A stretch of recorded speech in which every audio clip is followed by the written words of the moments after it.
From January to May 10th this year, we've had 1,135 wildfires. Represents roughly a 60% increase this year compared to last year in the total number of wildfires. Doesn't surprise our team here, doesn't surprise many of the experts. We have had a below average year of precipitation, the snowpack substantially below where it's been, or at least was last year. And so as a consequence, this has only reinforced our desire to do more and to be better in terms of our preparation. We had announced last year that we were focusing on 200 vulnerable communities in the state of California and really focused our efforts on 35 high-profile vegetation and fuel management projects. 34 of those 35 have been complete. The one that's been delayed a little bit will be done in just 8 days, and that's around Highway 17 in the sort of south of Santa Clara County, more towards Santa Cruz. That project has been a stubborn project, but finally will be complete, as I said, just in a matter of days. We continue to do more than we've done in the past on defensible spaces, and Chief Porter will come up. He'll talk perhaps a little bit more about some of those efforts. Our fuels management and vegetation management are not just focused on those 35 high-profile projects. They exist and persist all throughout the state of California. They're complemented by private sector work in that space, by local work in that space, and by the state's efforts themselves. Some 450,000 acres in 2020 will be advanced in terms of the fuels management, in terms of the vegetation management, in some cases some prescribed burns, and others some reforestation. In that portfolio, we're getting more work done than we have in the past. It's still not where we need to go as a state. The size and scope of the state, we still have a lot more work to do in the future on vegetation and forest management, and there is no substitute for the work the federal government can be providing and advancing in this space as well. And we encourage, as always, our federal partners to help us with these efforts, because the overwhelming majority of land that exists in this state, wildland, is federal land. A very small percentage is state land, and again, private and local land. And so we continue to advance and look forward to securing even more support in that space. In an effort as well to secure support, we recognize that this season, fire season, always is anxiety-inducing for an additional reason, and that's the issues of PSPS. Those are 4 letters that most Californians, at least in Northern California in particular, are familiar with, but those in Southern California as well. These are the power shutoff that we experienced in record numbers last year. In an effort to do more and do better, as you may recall, a few months ago, the top story that focused our attention and focused our efforts in the legislature and in my office was working to help get PG&E back on its feet and out of bankruptcy, and to help the 3 other investor-owned utilities, or 2 others, 3 total in the state investor-owned utilities, to be more secure, and not only financially, but more secure in their capacity to invest in your future, in our collective future. And what I mean by that is to make the investments themselves independent of the state, federal, local, and private sector, to invest in their own efforts to secure their wires, their poles, to advance their undergrounding, to focus on secularizers and making sure that they have greater capacity in real time to have information with infrared cameras and weather stations, their efforts to do more on their own vegetation management, to secure their own aerial fleet, to provide more air support for recovery efforts, to do more on your behalf to secure wildfire safety and public safety. I want to update you just in those efforts. You may recall there was an effort that the legislature and our team advanced that required certain things from our investor-owned utilities. I want to update you on what those are and remind you how important they are to our larger wildfire efforts. $5 billion is required of our investor-owned utilities in safety measures. That's a requirement pursuant to the agreement we advanced that must come from the IOUs directly, independent, again, of all of these state efforts. We created a wildfire advisory committee to focus on public safety. That is also a requirement under that bill and these efforts. We are announcing tomorrow in our budget, the Public Utilities Commission is building a team of 106 individuals that will create a wildfire safety division within the Public Utilities Commission. That division will become an independent entity, but right now it will start within the Public Utilities Commission. That division will 24/7 oversee the efforts of all three of our largest investor-owned utilities. We have a monitor now that we have put in place, for example, at PG&E, to independently monitor their safety efforts. We have safety mitigation plans, what we call wildfire mitigation plans, that are a requirement to be certified by the boards of these utilities and then ultimately by the Public Utility Commission with an advisory committee that will advise the commission. It's a way of saying we are in a place we've never been in the past in terms of oversight and accountability and transparency with our investor-owned utilities to help support these wildfire mitigation efforts. I am not naive that these utilities are where they need to be. Quite the contrary. In fact, PG&E is still in bankruptcy. They have the opportunity to come out of bankruptcy by June 30th, but a predicate of all of that are fulfilling the requirements of these plans. But we will do our part, and that is to make sure that there's real transparency and accountability to these utilities, and to make sure that they do justice to what they're promising and what has been promoted in terms of these requirements. So that's just a quick update on where the IOUs are. And by the way, I just do want to recognize that PG&E has significantly increased their number of weather stations, significantly increased their high definition cameras, and has committed to new protocols on the PSPS, where they have committed to us a duration reduction of roughly 50% in terms of their time to provide what we refer to as an all clear and then turning on your lights.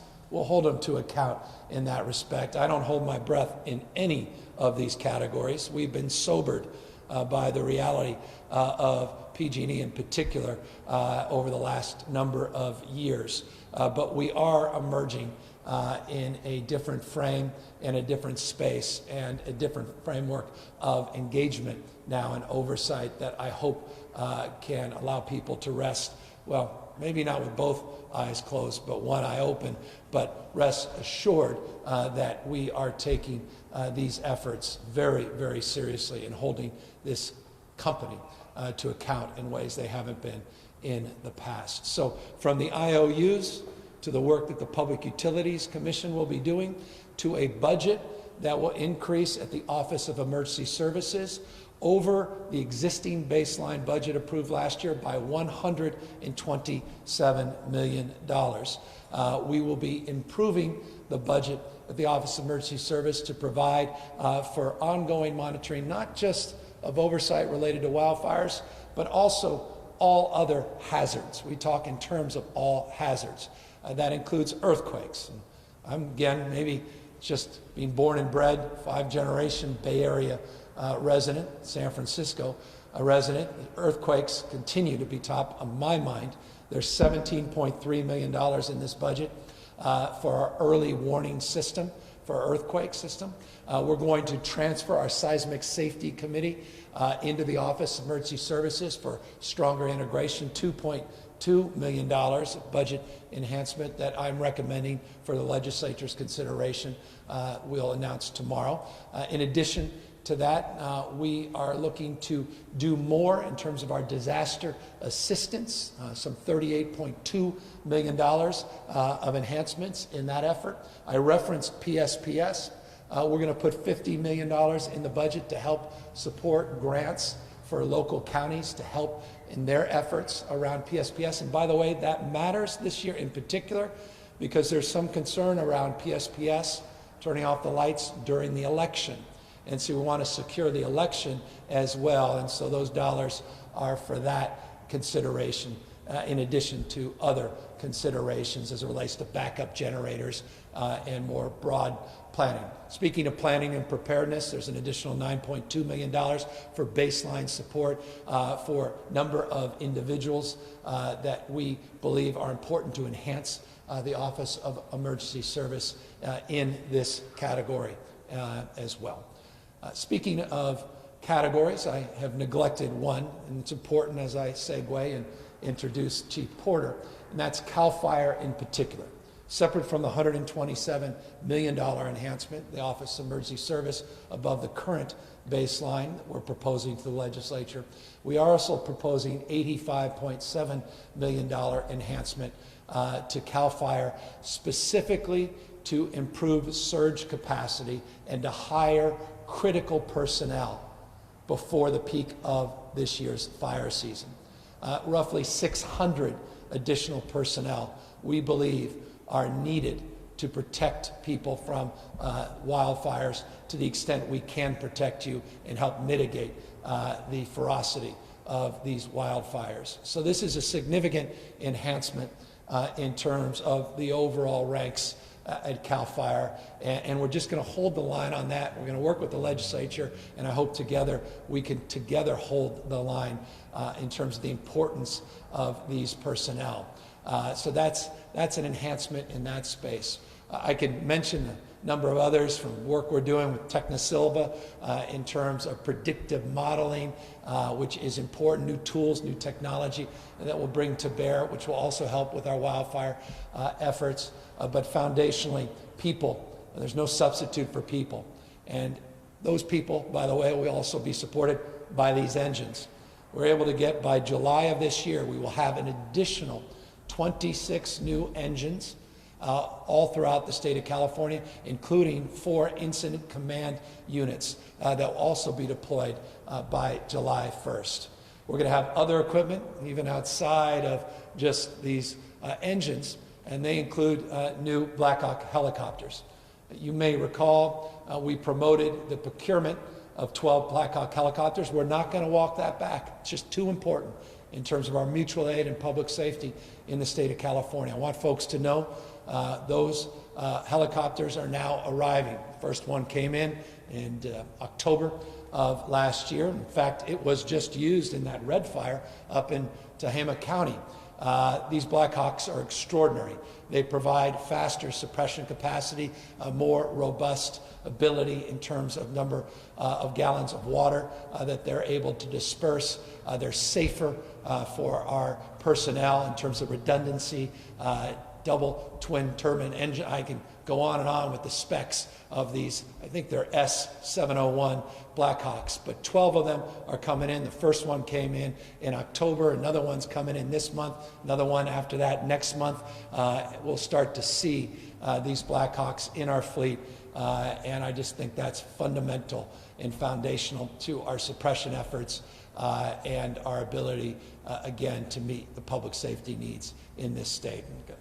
We can talk another time about the C-130s. All those things are baseline. We're continuing to bring into this new year. So look, let me now bring in, I think I've said enough on this topic, at least for the moment. Let me bring in the chief of CAL FIRE. He could talk more specifically about this budget. I think a little bit of relief as well with some of these recommendations. But you'll be seeing plenty, I think, sadly, of Tom Porter over the coming weeks and months, as is the case every fire season in this state. The hots are getting hotter, the dries are getting drier, the wets are getting wetter. There's a new reality.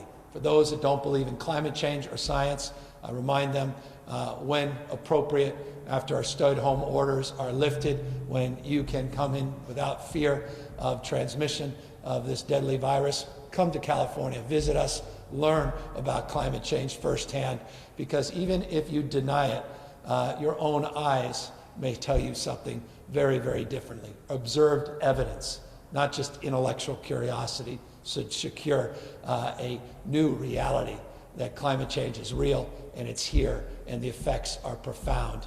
And that's why we want to acknowledge that as well up front. And that's a good part of the work that our chief has to deal with as it relates to the acuity of the fight he has in front of us each and every fire season. Chief Porter.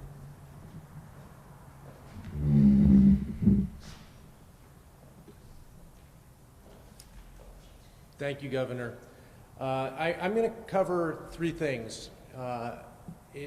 Response, prevention, and preparedness. Very simply, those three things, every one of them is being invested in by this state government. Thank you, Governor, for recognizing that these are things that are not going away. They are very important to protecting lives, property, and the environment of California for future generations, and they have to be invested in now, and continuing that investment is key to our success. So, response. Response is to wildland fire in particular, but all large emergencies, is a team sport. No one agency in California can do that mission alone.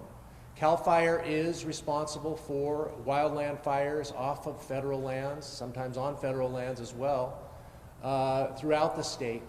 And so we lead that charge. We have a very strong wildland fire ethic, wildland fire training, wildland fire response. We also have, as in the case of where we stand today, a mutual aid response, that is CAL FIRE employees. But we also need our local government partners. We need our cities, we need our counties, we need our districts, we need our volunteers. We need them all healthy and ready to go to these wildfires as well. As I said, team sport, we need everybody. That includes our federal partners. Wildland fire fighters from the U.S. Forest Service, BLM, BIA, and other agencies, Fish and Wildlife Service. We need everybody ready to go. What I'm happy to say is that we've been working since January very closely with all of these groups to ensure that we're looking out for the safety and health of the firefighters, but also for the health and safety of the community that we will be coming to protect, not knowing where that's going to be across the state of California.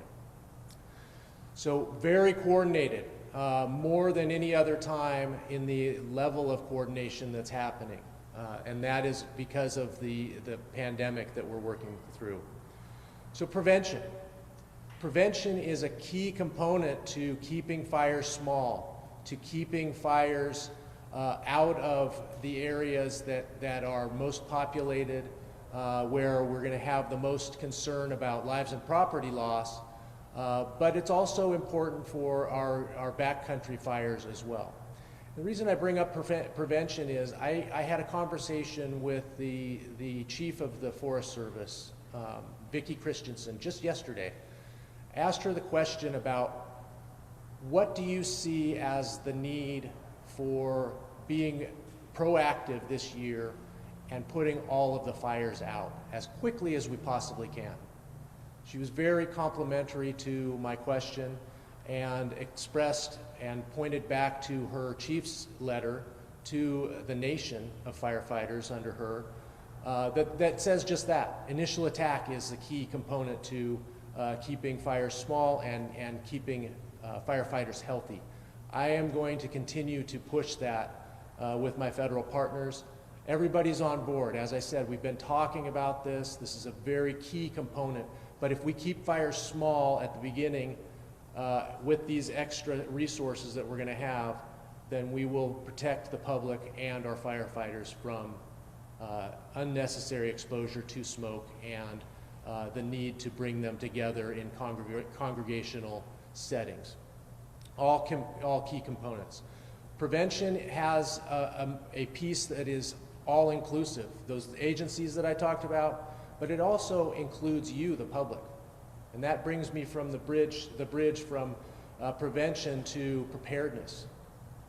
you, every single one of you in California, have a part in this. You can protect lives and property. You can reach out to your neighbors, reach out to the elderly, reach out to family members. You can help them do the defensible space around their homes that needs to be done and should be done at this time of year. We are doing our defensible space inspections, and so you'll see our people around. Local government is doing that as well, and some of the counties. We need to make sure that you have defensible space, and you can help your neighbors, neighbors helping neighbors, to be prepared for this fire season. There's so many other things you can do as well, including the hardening of your structure. Hardening of your structure is something that you can do. Again, you can help your neighbor do, and that will make it more resistant to burning down in the event of a fire coming into your neighborhood. There are some very simple things that you can do. It's easy. Just go to readyforwildfire.org, check out the website. It has checklists. You can see how you're doing. Very important information there. There's also an app that you can get on any mobile device that will take you through the exact same thing. It'll give you a shopping list that you can take down to Home Depot or Lowe's or your favorite store and get the supplies that you'll need to do that. So if you will continue to work on that piece, you will be a hero in the wildland fire setting in California. And every single Californian can be that hero. We will work on the wildland fire problems in the backcountry and in the canyons and wildland spaces, continue to do the fuel work that the governor mentioned, and that is what we will do and commit to, and we will respond to every single wildland fire that occurs in the state this year, and there will be tens of thousands. Thank you, and I look forward to the governor's comments on this. Thank you. Obviously, Chief Porter will be available for any questions. Look, I know this is rote. It's a tired cliche, but you got to walk and chew gum at the same time. We're focused on C-19. We're focused on coronavirus mitigation, trying to do our best to suppress the spread at the same time. We've got to mitigate and suppress these fires as we move into wildfire season. This is top priority of this state, the legislature, and our administration, and I want folks to know that we are not going to step back despite the economic headwinds of our responsibility to meet this moment as well as we try to meet so many other moments in the midst of this crisis. I want to also just thank, because he's here, Mark Gilladucci and his team at the Office of Emergency Services for his advice and counsel through this budget process and the good work his team is doing to prepare for wildfire season. The mutual aid system is second to none. That mutual aid exists within the state and exists outside of the state of California. And all I can say before I update you on the daily numbers is the Western pact we have with Western state governors related to the COVID-19 response is a perfect bridge from that response to bridging into our collective response and responsibility as Americans to one another to help support their wildfire efforts as well. And so it's just another one of many examples of what a pandemic can do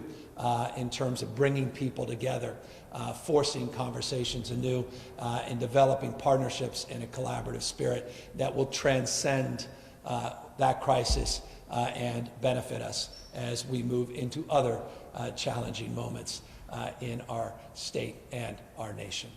With that, let me just move in to the daily update and briefing. in terms of the total number of people that have been tested positive over the last 24 hours for COVID-19, total number of lives lost, update you on some trends as it relates to ICU numbers and hospitalization numbers, and also want to update you on the number of counties, including this county, that have self-attested, self-certified that they have a containment plan and are being advanced into a deeper part of our phase 2. So let me try to break that down in order. We had 1,759 additional people tested positive yesterday for COVID-19. We were able to test over 32,222 individuals in the last 24 hours. Now we have tested over 1,065,000 people in this state since we began our testing process. Tragically, we lost 87 lives in the last 24 hours, 87 families torn apart because of a tragic death and loss of a loved one.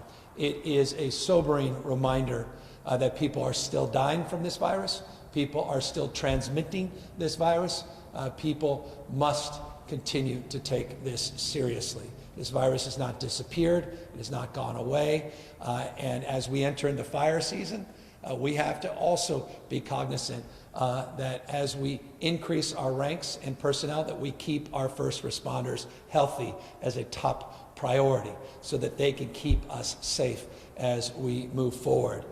For no other reason, for those out there that feel like they're immune to the transferability of this virus, I hope you'll consider the first responders of your communities, the heroes of our communities, and consider their safety, their health as well, because we are not out of the woods as it relates to COVID-19 in this state. We had some good news with our ICU numbers yesterday, down modestly, 0.3%.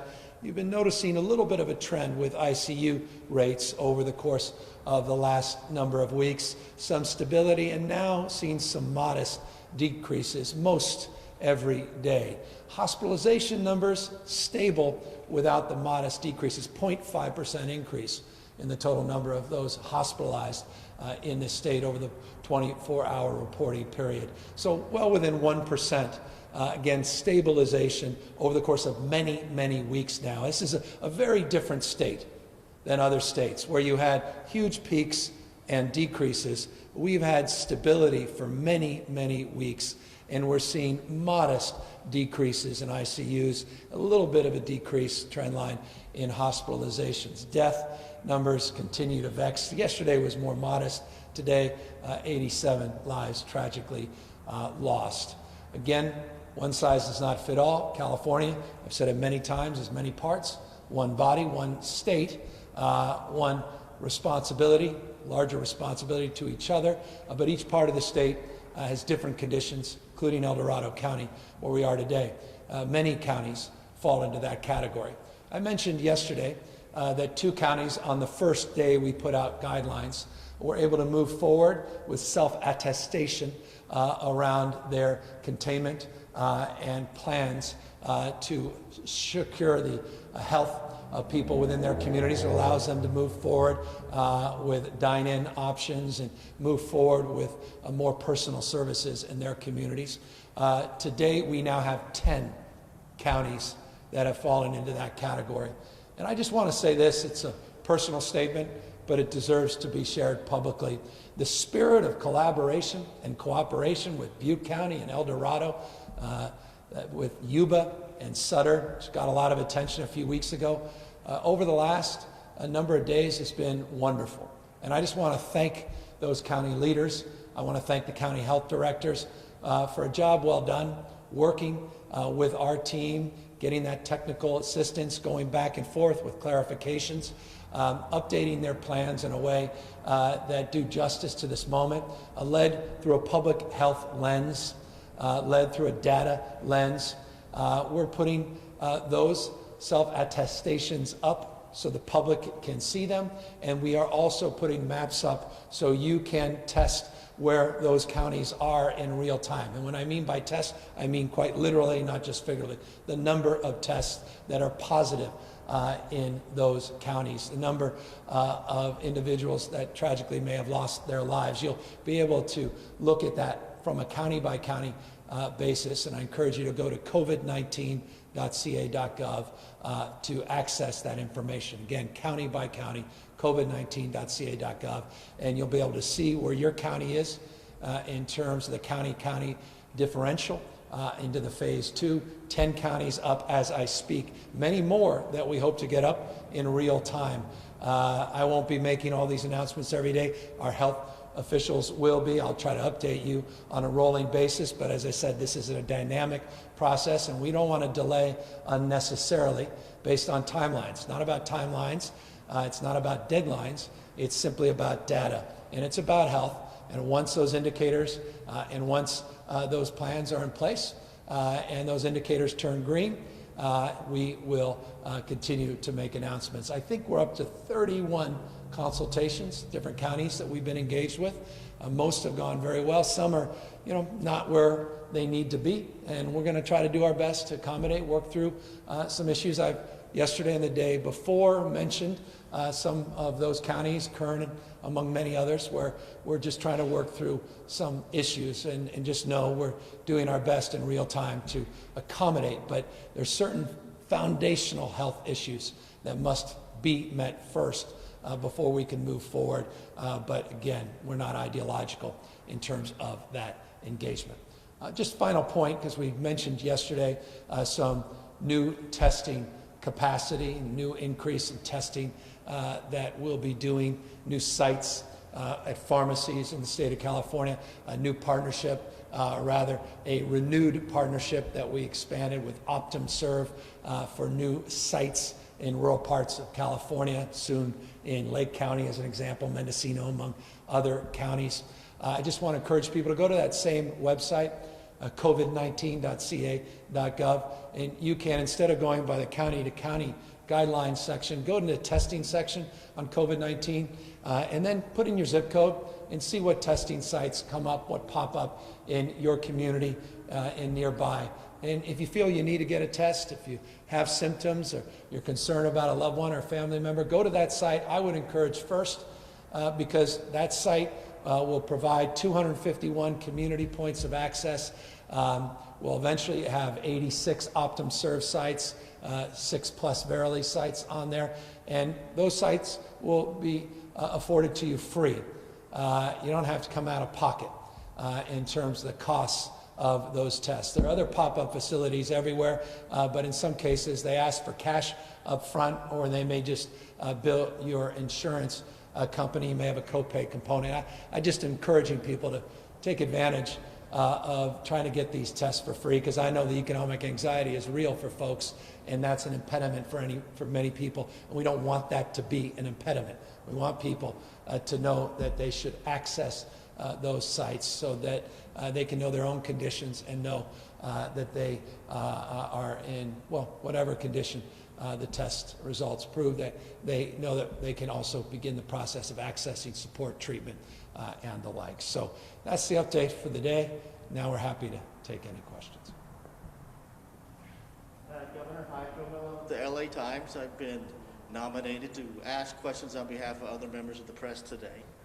My first question will be for me. I'm just curious, you talked about the priority of funding fire response and coronavirus response. There's got to be a balance, as you know, with the budget, literally, and I'm just kind of curious what's kind of going to give. I mean, are we going to see cuts in some of our safety net programs? Are we going to see any tax increases? What should Californians expect in the months ahead? The good news is within 24 hours, you'll get a very detailed answer to those questions. We're putting out the May revise at noon tomorrow. I'll be laying out our strategy, our options. Our values will not change. The numbers have radically changed. We projected a close to $6 billion budget surplus 90 days ago, tens of billions of dollars now projected deficit, increased costs and burdens. The announcement I'm making today, I do so soberly. We did pull back in certain areas in the budget to OES and CAL FIRE, but we're still able to move forward because of the essential nature of these functions in terms of public safety. But we couldn't do everything that we proposed in January. You'll see that as a general theme tomorrow, and there are sobering and deep challenges that we have to address head on, and I cannot underscore this enough. There was a reason with the Western state governors that 2 days ago we sent a letter signed not only by 6 governors from 6 different states, but by 6 legislative leaders in both houses, the Senate and the House of Representatives, or in the assemblies of those respective states. I don't know that there's a lot of precedent for a letter signed by so many individuals requesting support from the federal government. This is not just about the state of California. These deficits are so profound and so pronounced for one thing, COVID-19. The federal government must do more to help support these states. We need the federal government, and we can avoid a lot of these cuts to police and fire, our frontline first responders, particularly at the county levels, at the city levels, with the federal government support. And that's why I'm very pleased and proud of Speaker Pelosi's work. She put out what she calls the HEROES Act. Couldn't be better named, because it is quite literally about protecting our heroes, care for our caregivers, and it's about protecting our first line responders and first responders of all stripes against budget cuts, and we're going to need her to be successful with her Senate colleagues. Pascal Fußholder of Ubanet News asked what sort of state assistance will be available to northern and central Sierra Nevada Cookville areas that are expecting to see some really kind of severe wildfire season this year, and specifically about evacuation centers for people who may be elderly, who may need a kind of a clean area to where there's no smoke to inhale. Also, people who may test positive for coronavirus or be suspected of having it. Are there going to be special facilities for that? By the way, that's a wonderful question and a profoundly important question, because it connects the obvious. You're dealing with COVID-19 and a crisis that impacts every sector of our society, every aspect of our society, including our ability to recruit, retain, and keep healthy our workforce. Just the training academy classes for CAL FIRES, we have to make those considerations. But now, in compounding these challenges, you have emergency evacuation centers, you have temporary shelters that come up traditionally in wildfire season around evacuations, and we need to have the capacity to quarantine and to isolate individuals that may be tested positive for COVID-19. We, of course, have a state-of-the-art mutual aid system that's very culturally competent, that's sensitive to the needs of our diverse communities, seniors among others. But rather than me waxing on about that, why don't I ask Director Mark Giladucci, who's an expert in this space, to opine a little bit more and answer more granularly the very, very thoughtful question.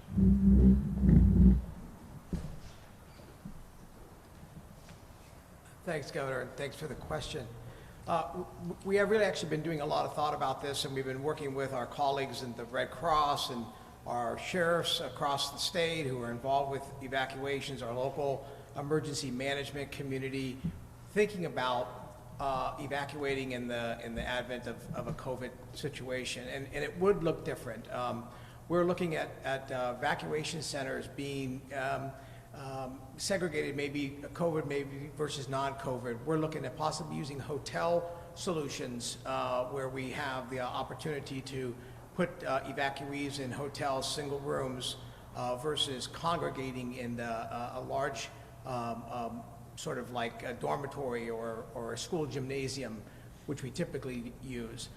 We're looking at, in the event that we do gymnasiums, putting in partitions and segregating appropriately, putting air cleaners and air purifiers in place, being able to work very closely with the incident management teams and CAL FIRE or our local governments to ensure that if we're going to do an evacuation, we maybe evacuate sooner to give more time for people to move into areas of more secure refuge.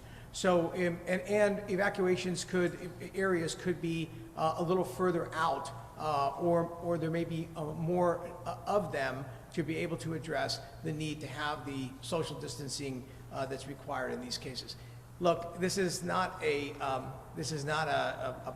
perfect solution. We're obviously going to be working through these in real time, and we're going to be assessing each individual case as they're presented to us. But we really thought through a lot about what does evacuation now look like in the advent of COVID, and we do have a number of protocols that we're working with to be prepared for this year.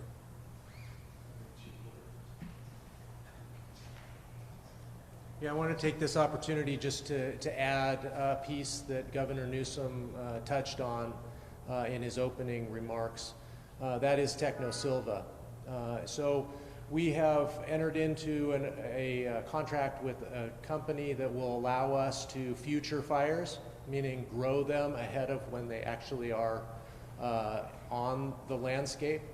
The Fire Guard, which is our early detection from remote sensing capabilities with the California National Guard. Those two things are going to help us do what Director Ghilarducci just mentioned early. And so we're going to have more time to make those decisions ahead of time and get people where they need to be safe. There were additional wildfire questions by Julie Card of Cal Matters and Dale Kasler of the Sacramento Bee, kind of on some of the details of what's happening. Number one, I mean, usually now this is a season for mitigation, and I know, Governor, you mentioned some of the actions that were being taken already, but overall, has brush clearance, have controlled burns, has that overall been reduced?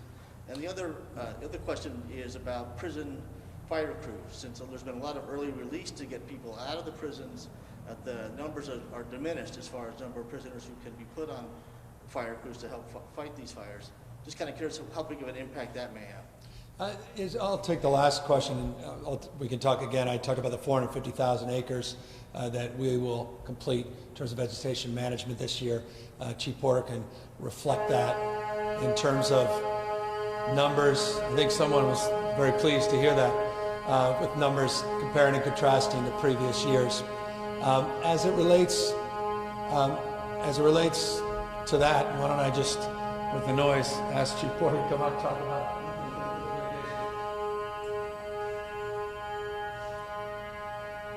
So fuel reduction was covered earlier, and we this year are halfway to our goal of 45,000 to 50,000 acres just by CAL FIRE. The 450,000 acres of all lands being treated across California on state and private lands, we're working toward that as well. Those are calendar numbers, so we've got a ways to go. We have a lot of work that we're doing currently. This little bit of rain we've had in the north part of the state is helping us. It's opening up some burn windows, so there will be prescribed fire on the ground. We have worked with our Forest Service counterparts to adjust their decision not to do prescribed burning this spring. They made that decision, as it turns out, during a good time for us. It was wet. They couldn't burn anyway. So now they're coming back into the game. We're going to see that fuel reduction work continuing. We have a very extensive plan that's been laid out over the last several years to continue to do work on the ground that is with machinery and crews, not all prescribed burning, but the fuel reduction project work, and couple that with the defensible space inspection program that we have, making sure that people are getting their defensible space, making sure that Californians are helping their neighbors get that defensible space done, and then structure hardening. That's what's going to truly protect the communities that we have to protect. We are also going to continue to add, as the governor mentioned, the firefighting resources, firefighters to CAL FIRE, to every fire station throughout the state in order to increase our capability to have initial attack success. And, we take the first part. I guess it was two questions, and let me take the other question as it relates to the fire camps. So we are currently down about 44 crews with our prison fire crews and our camps. We project, this is a projection, about being down about by 80 crews. This has been a trend line, though, that precedes the early release. Remember, the early release for people that were 60 days out from being released anyway. We're almost 60 days into that process. This predates the early release. We've seen a decline since AB 109, since Prop 47, since Prop 57. So you've seen this diminish number, and as a consequence, it requires us to do a little bit more, and it's, I think, a part of what we're providing in terms of a consideration to the legislature tomorrow, and that is the need to increase our firefighting personnel, and that's why it's important, this enhancement, to get more folks onto these engines, including a fourth personnel on some engines, and increasing the total rank of staff that we have up and down the state.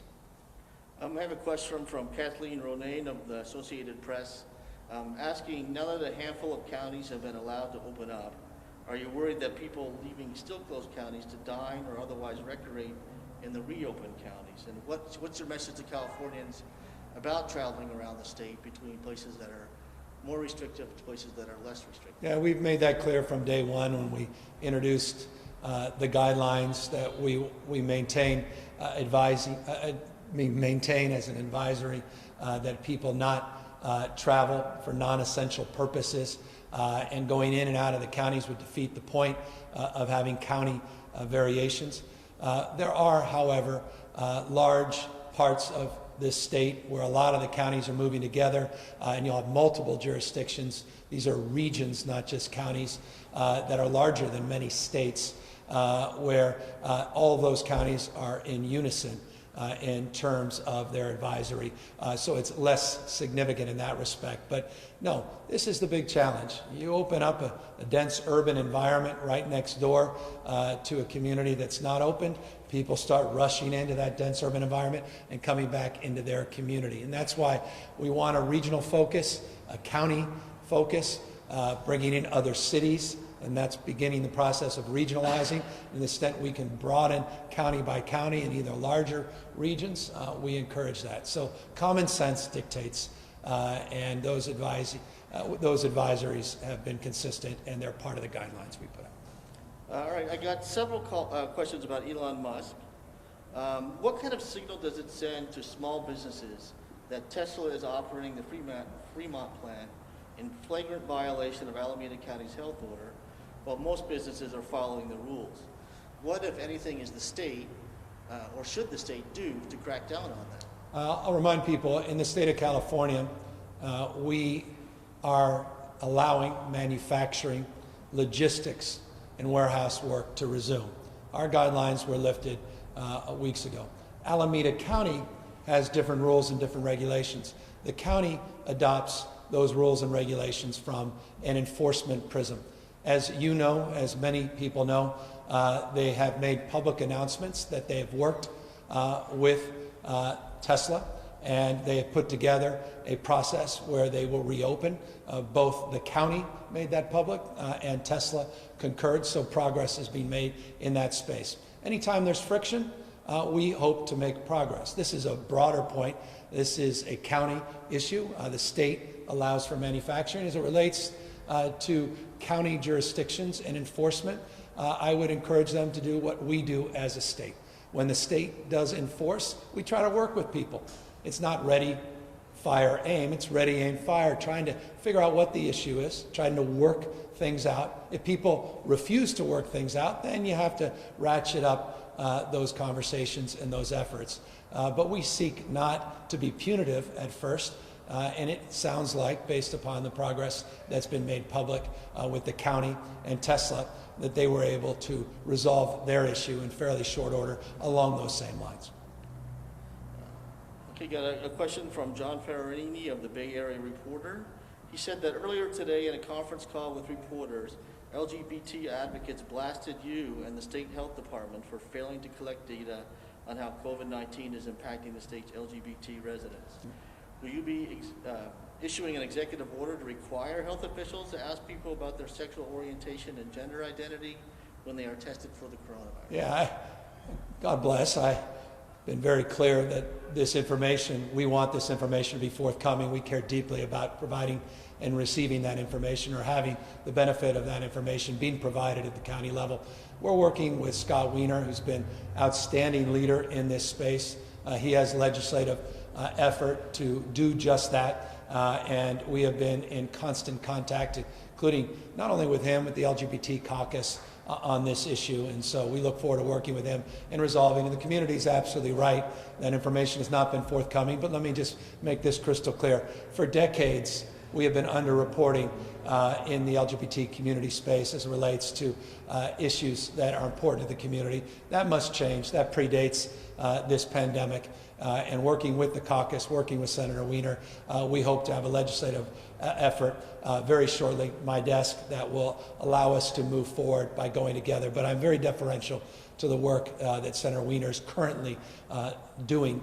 And I know that no one wants to see this information more, not only than I, but Dr. Sonia Angel, whose entire cause of life before she became health director in this state was protecting our diverse communities and making sure there was more reporting and transparency. And she's been very clear on multiple occasions, very publicly, that she is requesting this information, and the legislative efforts will help us demand that information with much more scrutiny and much more capacity and transparency.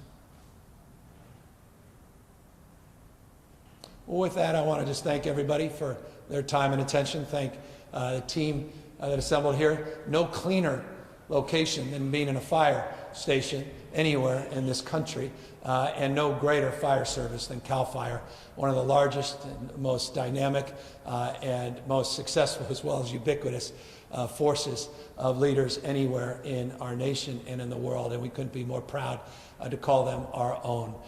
They'll be, I hope, seeing larger ranks. They'll be seeing even more support this year if the legislature concurs with our thinking. I'm confident they will, and I'm confident when they do that this year's fire season, which will be ferocious and challenging on the natural, that we can do justice and do what we can, what's humanly possible to mitigate its damage and mitigate its spread. And speaking of mitigating damage and spread, I want to just encourage people to continue the good work that you've done to date. The reason we're able to announce 10 counties moving deeper into phase 2 is because of your outstanding work. The reason I was able to announce yesterday even increased loosening of the stay-at-home order statewide is because of your good work. This is a dynamic process. We hope in the next days, weeks, not just months, we'll continue to see more progress, but that's up to each and every one of us. In the spirit of what Chief Porter said about the issues of fire preparedness, I make this point: let us also do our best to stop the spread, in this case, of COVID-19. Do what you can to do the social distancing that we must, practice the physical distancing, wear face coverings in public when you come into contact, close contact with others. Continue to do your best to stay healthy, stay safe, and stay connected to your loved ones. Take care, everybody, and thanks so much for being with us.